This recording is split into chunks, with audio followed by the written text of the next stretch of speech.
Hoy vamos a hablar fundamentalmente sobre lo que fue el Congreso de Tucumán. Recordemos que tras la caída de Carlos María de Alvear, el Cabildo de Buenos Aires, decidió reasumir su soberanía, la soberanía de las Provincias Unidas, y decidió que tenía facultades como para designar un director provisorio, un gobierno provisional ante esta situación. Este gobierno duraría hasta la instalación de un Congreso que iba a dictar una Constitución.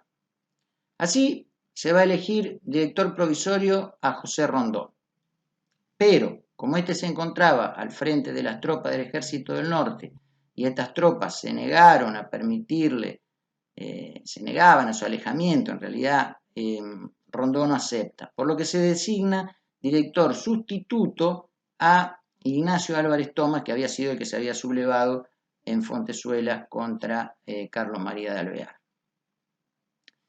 Asimismo, se va a designar un grupo de denominados hombres virtuosos que van a constituir lo que se iba a llamar la Junta de Observación. La Junta de Observación iba a tener como finalidad principal dictar un estatuto provisional hasta que se redactara una Constitución.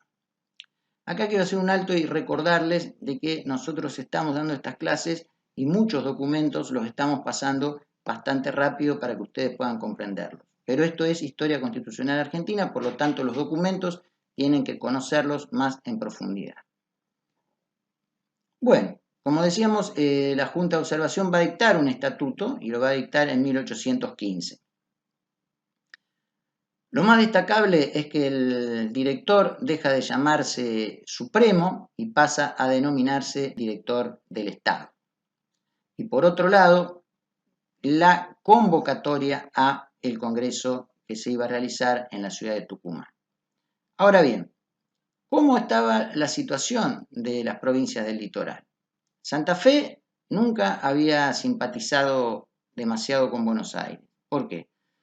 Por los altos impuestos, porque estaba olvidada, por las levas forzosas, reclutamiento de tropas, hambre, miseria, etcétera, etcétera. Por lo que decidió solicitar su auxilio a José Gervasio Artigas. José Gervasio Artigas va a designar a el caudillo de Entre Ríos, Ereñú, y para dirigirse a Santa Fe, y este toma la ciudad de Santa Fe provocando la huida del teniente gobernador Eustaquio Díaz Vélez. Allí se va a designar entonces gobernador, primero en forma provisoria y luego ratificado por un cabildo abierto, se va a designar, como decíamos, gobernador de Santa Fe a Francisco Candioti. A todo esto entonces, ante todas estas situaciones, José Gervasio Artigas va a convocar a un congreso de las provincias del litoral que se va a realizar en Arroyo de la China, actualmente Concepción del Uruguay, y en el cual se va a crear lo que se va a llamar la Liga Federal. Al frente va a estar Artigas, que va a pasar a ser denominado el protector de los pueblos libres. La Liga Federal va a estar integrada por Santa Fe, Entre Ríos, Misiones, Corrientes, Córdoba y por supuesto la Banda Oriental. Allí se decidió enviar un grupo de representantes a negociar con Álvarez Thomas un plan de concordancia, una unión ofensiva-defensiva, pero bueno, Álvarez Thomas no solo no recibió a la delegación, sino que decidió detenerlos. En definitiva, y esto es muy importante, el Estatuto de 1815 no va a ser aceptado por la Liga Federal y atención, salvo la provincia de Córdoba, el resto no va a concurrir al Congreso de Tucumán. Buenos Aires va a enviar 15.000 hombres al mando de Viamonte hacia Santa Fe. Va a tomar Viamonte Santa Fe, va a morir a los pocos días el gobernador Candioti, va a ser reemplazado por Larrechea, pero Viamonte define o decide poner un nombre afín a Ignacio Álvarez Thomas, que era Juan Tarragona. Todo esto va a llevar a que en marzo de 1816 se produzca una sublevación en la localidad de Añadiré, encabezada por un teniente, el teniente Estanislao López, y por civiles de renombre en la provincia como Mariano Vera. Van a triunfar, Viamonte va a escapar y Mariano Vera va a ser designado gobernador. Ante esto, Álvarez Thomas va a enviar a Manuel Belgrano a ocupar Santa Fe. Sin embargo, Belgrano, que estaba en Rosario, decide enviar a Eustaquio Díaz Vélez para negociar con los santafesinos. Allí se reunieron en Santo Tomé y allí se acordó separar a Manuel Belgrano al frente del ejército, cosa que Belgrano aceptó, y ajustar tratados de paz y unión que debían ser ratificados por Buenos Aires y Santa Fe. Ante esta sublevación, Álvarez Thomas decide renunciar y se nombra en su lugar Antonio González Balcarce. Este va a enviar delegados para reunirse con los santafesinos y acordar estos pactos que se habían comprometido. Por ejemplo, allí se establecía que Buenos Aires iba a reconocer la autonomía de Santa Fe hasta la reunión de un congreso, hasta el dictado de una constitución. Sin embargo, una vez firmados los tratados, debían ser ratificados, como dijimos, por los gobernadores y Balcarce decide que por ser una cuestión nacional debía ser remitido al Congreso de Tucumán. Santa Fe decide entonces desconocer los tratados firmados en estas negociaciones.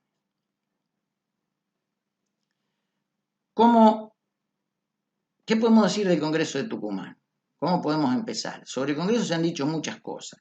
En primer lugar, que su celebridad se debe únicamente a la Declaración de la Independencia, que fue elegido en medio de la indiferencia pública y del caos que existía interno en las Provincias Unidas. Que era revolucionario supuestamente en su origen, pero era reaccionario en sus ideas, y que iba a terminar proclamando una monarquía cuando en realidad buscaba fundar una república. El Congreso se instala y los diputados no tenían instrucciones. Por lo tanto, se fija un orden de prioridades cuyos temas más importantes van a ser la necesidad de unión de los pueblos, la discusión sobre la independencia política, la discusión sobre la forma de gobierno en caso de declararse la independencia y, por último, la redacción de una constitución. Es importante en el tema de la forma de gobierno, ya podemos ir adelantando, que cuando hablaba de la forma de gobierno decía se establecerá aquella que sea más adaptable y conveniente para las Provincias Unidas, o sea, más adaptable y conveniente para las Provincias Unidas. No hablaba de república. Ante el caos interno y externo, el Congreso decide elegir nuevo director y lo elige a Juan Martín de Pueyrredón. Pueyrredón y los congresistas se encontraron con una situación grave. El ejército del norte estaba en rebelión luego de una catastrófica derrota en Sipe-Sipe al mando de José Rondó. Hacia allí se dirige Pueyrredón, donde negocia con Rondó el acatamiento de ese ejército a sus órdenes, aclarando que esa derrota de Sipe-Sipe va a traer como consecuencia la pérdida definitiva de las provincias altoperuanas. Luego se va a reunir Pueyrredón con San Martín, donde se van a comprometer a darse ayuda mutua. En tanto, también le envía a González Balcarce expresas instrucciones de no hacer nada sin su compromiso, sin su autorización, hasta que él llegue a Buenos Aires.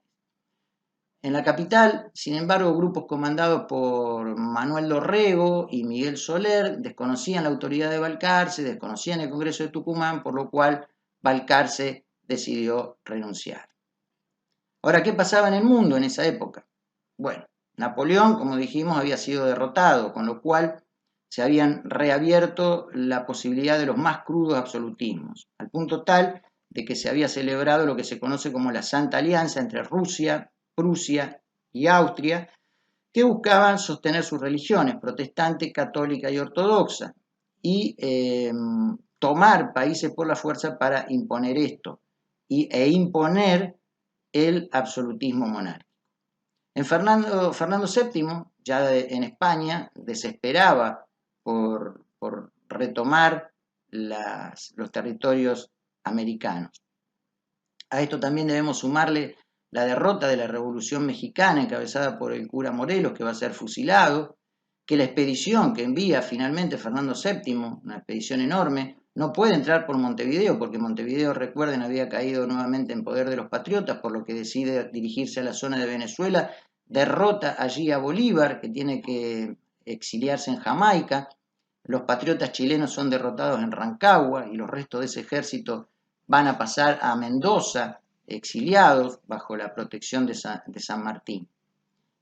Bueno, si a esto le sumamos Sipe, lo que va a terminar siendo la invasión portuguesa a la banda oriental, la miseria, el hambre en los pueblos, bueno, veremos que la situación era muy compleja y que van a llevar a los patriotas a realizar grandes concesiones para no perder lo que se había conseguido hasta ese momento. Reunido el Congreso, se trató el tema de la independencia, que ya no admitía más dilaciones. Fundamentalmente así lo sostenía José de San Martín. Bajo la presidencia de Francisco Narciso Laprida, se decide aprobar la declaración de la independencia del rey Fernando VII, sus sucesores y metrópoli. Y para evitar cualquier tipo de mala interpretación, al día siguiente el diputado Medrano hace agregar y de toda otra dominación extranjera, con lo cual la fórmula quedó que se declaraba la independencia del rey Fernando VII, sus sucesores, metrópoli y de toda otra dominación extranjera. Todo esto provocó mucho entusiasmo. San Martín estaba triunfando en Chacabuco. El Congreso aprueba entonces la bandera celeste y blanca creada por Belgrano, la adopta como enseña nacional. Pero tenían que discutir un tema fundamental, que era la forma de gobierno que pensaba darse ese nuevo Estado. La mayoría de los autores sostienen de que el Congreso era monárquico. ¿Por qué? Porque había temor a que Europa no lo reconozca por ser una república, que el sistema del directorio era concentrador del poder y que el caos nacional requería figuras fuertes como para poder conducir la situación. Así van a surgir tres modelos de forma de gobierno monárquico. Estos modelos fueron la restauración de la monarquía incásica, el protectorado portugués y el protectorado francés. El de la monarquía incásica tiene su origen a través de una convocatoria que le hace el Congreso a Manuel Belgrano, que si bien no era congresista, estaba en Tucumán, porque él había estado en Europa para que comente cómo era la situación allí y cuáles eran sus impresiones. Allí Belgrano dice que la revolución de los americanos había perdido todo el consenso que tenía debido a la anarquía y el desorden reinante. Que los americanos se encontraban solos y no existía posibilidad de apoyo alguno. Que existía un cambio en Europa, una mutación. Cuando antes se trataba de republicanizar todo, hoy se trataba de monarquizar todo. En este esquema, las monarquías absolutas dominaban Europa, pero, planteaba Belgrano, Inglaterra había logrado lo que se llamaba, y que ya dimos en una clase anterior, la monarquía parlamentaria. Y a esto se inclinaba Belgrano, hacia esto. Su conclusión era instalar una monarquía parlamentaria con un inca a la cabeza. El tema fue bastante discutido, tuvo muchas adhesiones y muchas oposiciones, fundamentalmente de los diputados porteños. No tanto por el tema de la monarquía, sino por el tema racial, o sea que fuera un inca quien fuera rey de las Provincias Unidas. El segundo proyecto monárquico fue el protectorado portugués. En mayo de 1816 se había coronado a Juan VI como rey de Portugal y de Brasil. Artigas, con sus ideas republicanas, era un estorbo, podríamos decir, no solo para las Provincias Unidas, sino también para Portugal, por lo que Juan VI propone invadir la banda oriental, comprometiéndose a no hacerlo con el resto de las Provincias Unidas. A mediados de julio de 1816, ya reunido el Congreso, 10.000 portugueses invaden la banda oriental. Pueyrredón, ¿qué hace? Consulta con el Congreso. El Congreso de Tucumán, ¿qué le dice? En principio hay que defender a la banda oriental porque es un territorio de las Provincias Unidas. Sin embargo, le ordena enviar 2 misiones a Brasil. La primera debía exigir el inmediato cumplimiento del pacto firmado en 1812, por el cual se establecía que no podía haber tropas portuguesas en la banda oriental. Pero el segundo tenía instrucciones reservadas y reservadísimas. En las primeras se le iba a explicar a los portugueses que pese a la exaltación republicana, en realidad se quería establecer una monarquía para las Provincias Unidas, contando con que Portugal fuese capaz de establecer en estas provincias un protectorado. ¿Cómo iba a funcionar este protectorado? Bueno, se iba a restablecer la casa de los incas y el inca debía contraer matrimonio con una infanta de la casa de los Braganza, que era la que reinaba Portugal. En caso de que esto no prosperara, se debía coronar a un infante de Brasil. Y en caso de que esto tampoco funcionara, se podía coronar a cualquier príncipe extranjero, a excepción de España, y que contrayera enlace con una infanta de Portugal. Bueno, las instrucciones esas eran las reservadísimas eran obviamente peores. Decían que si los portugueses decían que las Provincias Unidas debían sumarse al Reino de Portugal, iban a decir que no, pero luego iban a decir que si formaran parte de 2 estados diferentes, podían acatar a Juan VI como rey de las Provincias Unidas. Pueyrredón se opuso a esto y no envió a los delegados. Sin embargo, el Congreso y el director dejaron librados a su suerte a Artigas y la banda oriental. El último proyecto monárquico del Congreso fue el protectorado portugués. Había sido restaurado en Francia el rey Luis XVIII y su ministro, el cardenal Richelieu, sabía que había proyectos monárquicos en nuestro nuevo Estado. Por lo tanto, envió delegados para conversar con Pueyrredón, que descendía de franceses. Bueno, todos estuvieron de acuerdo, incluso el Congreso, por lo cual se decidió coronar al duque de Orleans, Luis Felipe, bajo la protección de Francia. Es más, se envió una delegación para planificar la coronación. Lo que nadie tuvo en cuenta fue el hecho de preguntarle a Luis Felipe. Luis Felipe se opuso terminantemente porque tenía eventuales derechos a ser coronado rey de Francia. Por lo tanto, los franceses rápidamente proponen coronar a Carlos Luis de Borbón y Parma. Carlos Luis de Borbón y Parma era hijo de una hermana de Fernando VII. El gobierno de Buenos Aires analizó la propuesta y decidió aceptarla.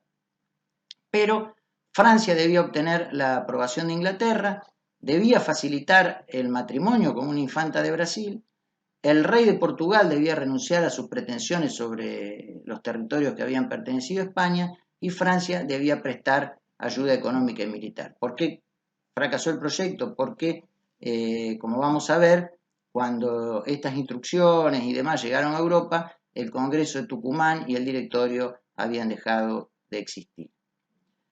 En cuanto a la labor legislativa del Congreso de Tucumán, podemos hablar del reglamento provisional de 1817, que seguía al de 1815, aunque con una mayor concentración en poder del director. El poder legislativo iba a ser ejercido por el Congreso de Tucumán hasta tanto se dictara una constitución, el ejecutivo iba a estar a cargo del director hasta tanto se dictara una constitución, el Poder Judicial repetía lo establecido en el Estatuto de 1815, y los gobernadores iban a ser elegidos por el director. Y lo último que hacía era disolver la famosa Junta de Observación. Finalmente, el Congreso de Tucumán va a tener su punto cúlmine cuando dicta la Constitución de 1819. Esta era una constitución centralizadora y aristocratizante, que nunca entró en vigencia porque nunca fue acatada. Si bien pretendió ser una constitución republicana, podía ser fácilmente adaptable a una monarquía. No existía autonomía para las provincias, el director nombraba a los gobernadores. Es muy importante destacar de que tenía un poder legislativo integrado por dos cámaras, una de representantes y una de senadores. La de representantes eran elegidos cada 25.000 habitantes o fracción igual o mayor de 16.000. Pero el Senado iba a estar integrado por un senador por provincia, 3 militares, un obispo, 3 eclesiásticos, un representante de cada universidad y el director de Estado saliente. Como vemos, era un Senado absolutamente que respondía a las distintas corporaciones y no al pueblo.